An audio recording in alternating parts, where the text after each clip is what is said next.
ಭಾರತೀಯ ಜನತಾ ಪಕ್ಷದ ಗೆಲುವು, ದೆಹಲಿಯಲ್ಲಿ ಭಾರತೀಯ ಜನತಾ ಪಕ್ಷದ ಗೆಲುವು ಇಡೀ ರಾಷ್ಟ್ರದಾದ್ಯಂತ ಬಿಜೆಪಿಯ ಕಾರ್ಯಕರ್ತರಲ್ಲಿ ಒಂದು ರೀತಿಯ ಹೊಸ ಉತ್ಸಾಹವನ್ನು ಉಂಟು ಮಾಡಿದೆ.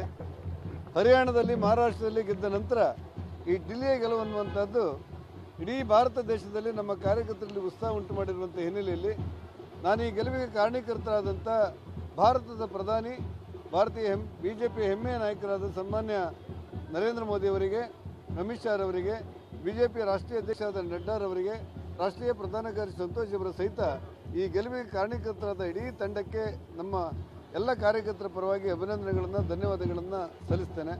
ಜನಪರವಾದಂಥ ಹೋರಾಟದ ಮೂಲಕ ಅನೇಕ ಅಪಪ್ರಚಾರಗಳ ನಡುವೆ ದೇಶದ ನಾಯಕರಾಗಿರುವಂಥ ನರೇಂದ್ರ ಮೋದಿಯವರ ಮೇಲೆ ಮತ್ತು ಭಾರತೀಯ ಜನತಾ ಪಕ್ಷದ ಸಿದ್ಧಾಂತ ಮೇಲೆ ನಂಬಿಕೆ ಇಟ್ಟು ದೆಹಲಿಯ ಗದ್ದಿಗೆಯನ್ನು ಬಿಜೆಪಿಗೆ ಬಿಟ್ಟುಕೊಟ್ಟಂಥ ಎಲ್ಲ ಮತದಾರರಿಗೆ ನಾನು ವಿಶೇಷವಾದಂಥ ಧನ್ಯವಾದಗಳನ್ನು ಸಲ್ಲಿಸ್ತೇನೆ. ಮೊದಲು ಜಾಟ್ರು ಬಿಜೆಪಿ ಪರವಾಗಿಲ್ಲ ಅಂತ ಹೇಳಿದರು. ಯಾರ್ಯಾರು ಜಾಟ್ ಸಮುದಾಯದವರು ಇರುವಂಥ ಪ್ರದೇಶಗಳಲ್ಲಿ ಭಾರತೀಯ ಜನತಾ ಪಕ್ಷ ದೊಡ್ಡ ಗೆಲುವಿನ ಅಂತರವನ್ನು ಮಾಡಿಕೊಂಡಿದೆ.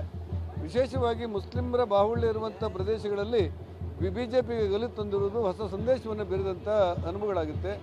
ರಾಷ್ಟ್ರೀಯತೆ ಮತ್ತು ವೈಚಾರಿಕ ವಿಚಾರದಲ್ಲಿರುವಂಥ ಸ್ಪಷ್ಟತೆಯನ್ನು ಗಮನದಲ್ಲಿಟ್ಟುಕೊಂಡು ದೇಶ ಮೊದಲು ಅನ್ನುವಂಥ ಕಾರ್ಯಕರ್ತರ ಪರಿಶ್ರಮದಿಂದಾಗಿ ಬಿಜೆಪಿ ಗೆದ್ದಿದೆ ಅಂತ ನನ್ನ ಭಾವನೆ. ಎಲ್ಲ ಕಾರ್ಯಕರ್ತರಿಗೆ ನಾನು ಅಭಿನಂದನೆಗಳನ್ನು, ಧನ್ಯವಾದಗಳನ್ನು ಸಲ್ಲಿಸ್ತೇನೆ. ಈ ದೆಹಲಿಯ ಚುನಾವಣೆ ಕರ್ನಾಟಕದ ಮೇಲೂ ಪರಿಣಾಮ ಬೀರುತ್ತೆ ಅನ್ನುವುದನ್ನು ಯಾರೂ ಅಲ್ಲಗಳೆಯಲಿಕ್ಕೆ ಸಾಧ್ಯ ಇಲ್ಲ. ರಾಷ್ಟ್ರೀಯ ಪಕ್ಷವಾಗಿರುವಂಥ ಮತ್ತು ಪಾರ್ಲಿಮೆಂಟಲ್ಲಿ ಅಧಿಕೃತ ವಿರೋಧ ಪಕ್ಷವಿರುವಂಥ ಕಾಂಗ್ರೆಸ್ಸು ಒಂದೂ ಸ್ಥಾನವನ್ನು ಇಲ್ಲಿ ಗೆಲ್ಲಿಲ್ಲ ಅನ್ನೋದನ್ನು ಕೂಡ ಅರ್ಥ ಮಾಡಿಕೊಳ್ಬೇಕಾದಂಥ ಅವಶ್ಯಕತೆಗಳಿದೆ.